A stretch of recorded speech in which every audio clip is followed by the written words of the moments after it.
मोहफुले गोळा करण्यासाठी जंगलात गेलेल्या एका महिलेचा वाघाच्या हल्ल्यात मृत्यू झाल्याचं सांगितलं जात होतं. मात्र सदर महिलेच्या मृत्यू प्रकरणात आता संशयाचे सावट निर्माण झालं आहे.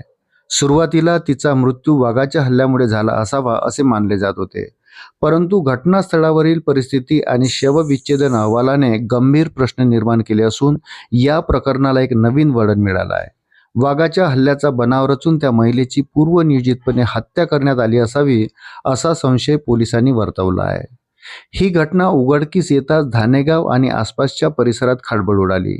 मिळालेल्या माहितीनुसार शुक्रवार दिनांक 17 एप्रिल रोजी तुमसर तालुक्यातील धानेगावमधील तुमसर वन परिक्षेत्रात साधना सीताराम उईके नावाची 52 वर्षीय महिला मृत अवस्थेत आढळली होती.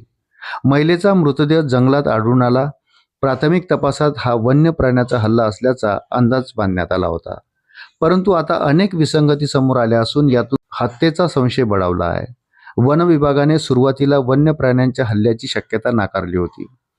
तज्ज्ञांच्या मते जर हा वाघ किंवा बिबट्याचा हल्ला असता तर मृताच्या मानेच्या दोन्ही बाजूला खोल जखमा आढळून आल्या असत्या, परंतु या प्रकरणात महिलेच्या मानेच्या फक्त एकाच बाजूला सुमारे 2 इंची लांबीची एक धारदार जखम आढळून आली आहे.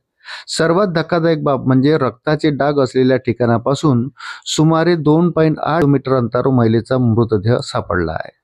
वन्य प्राणी सहसा आपली शिकार ओढत नेतात, परंतु घटनास्थळावरील जमीन नेहमीपेक्षा खूपच सपाट होती, ज्यामुळे मृतदेह पोत्यात घालून आणला असावा असा संशय निर्माण होत आहे.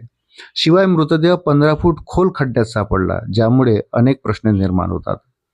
दरम्यान मृतदेहाच्या खांद्यापासून कमरेपर्यंत खरचटल्याच्या खुणा आढळल्या, परंतु पायावर किंवा टाचावर कोणतीही जखम नव्हती, ज्यामुळे ही संपूर्ण घटना अधिकच संशयास्पद झाली असून हा मृत्यू वन्य प्राण्याच्या हल्ल्यामुळे झाला की पूर्वनियोजित हत्या होती याबाबतचा तपास पोलीस प्रशासन आणि वन विभागाकडून केला जात असून या तपासातून नेमकं काय निष्पन्न होतं हे पाहणं महत्त्वाचं ठरणार आहे. अशाच नवनवीन अपडेटसाठी व्हिडिओला लाईक आणि चॅनलला सबस्क्राईब जरूर करा. धन्यवाद.